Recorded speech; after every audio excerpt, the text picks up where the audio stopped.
కేతిరెడ్డి పెద్దారెడ్డి తాడిపత్రికి చేరుకున్నారు. తాడిపత్రిలో వాస్తవంగా ఈ దాదాపు 16 నెలల నుంచి తనని తాడిపత్రిలోకి రానివ్వనని శపథం చేసినటువంటి జేసీ ప్రభాకర్ రెడ్డి వరుసబెట్టి వెంటాడుతూ ఉన్నటువంటి వేళ ఈవెన్ మొన్న కూడా అంటే హైకోర్టే ఉత్తర్వులు ఇచ్చి ఆయన ఇంటికి పోనీయాలి అని చెప్తే ఆ ఉత్తర్వులను కూడా పట్టించుకోకుండా హైకోర్టు ఎవడు చెప్పడానికి వాళ్ళు వచ్చి సమాధానం చెప్తారంటూ పోలీసుల్ని బెదిరించినటువంటిది ఓపెన్గా ప్రెస్ మీట్ పెట్టి మరి వార్నింగ్లు ఇచ్చింది చూసాం.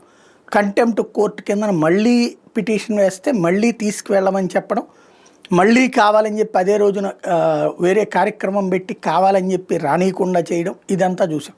ఈలోపు రాష్ట్ర హైకోర్టు వచ్చేటప్పటికి ఆయన వల్ల శాంతి భద్రతల భంగం అంటున్నారు కదా, అదేంటో చెప్పండి అంటూ డివిజన్ బెంచ్ మళ్ళీ ఆయనని రానిచ్చే అంశంలో గతంలో ఉన్న సింగిల్ బెంచ్ ఉత్తర్వును పక్కన పెట్టింది.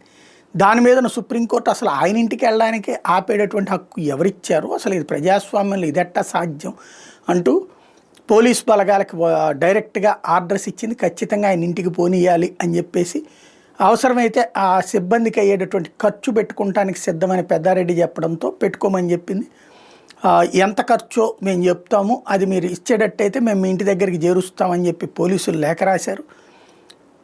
చివరికి ఏంటంటే తన ఇంటికి తను చేరుకోవడానికి పోలీస్ సెక్యూరిటీకి డబ్బులు పెట్టుకుని రావాల్సి వచ్చింది కేతిరెడ్డి పెద్దారెడ్డి. ఇప్పుడు బాగానే ఉంది. ఇప్పుడు ఇక భవిష్యత్తులో మళ్ళీ పరిస్థితులు ఎట్లుంటాయి? ఇక తాడిపత్రి అంటే తన్నుకు సచ్చేటటువంటి కేంద్రం. ఫ్యాక్షన్ని బహిరంగంగా నిస్సిగ్గుగా మీడియా ముందుకే వచ్చి మాట్లాడుకునే నీచమైనటువంటి స్థితికి దిగజారిపోతే, వ్యవస్థలు రాజ్యాంగబద్ధ వ్యవస్థలన్నీ నిద్రపోతే, చివరికి ఈ స్థితిలో ఇప్పుడు ఒక చిన్న మెలిక, చిన్న మలుపు, కానీ భవిష్యత్తు మాత్రం నీచాతి నీచంగా తయారు కాబోతుంది అక్కడ.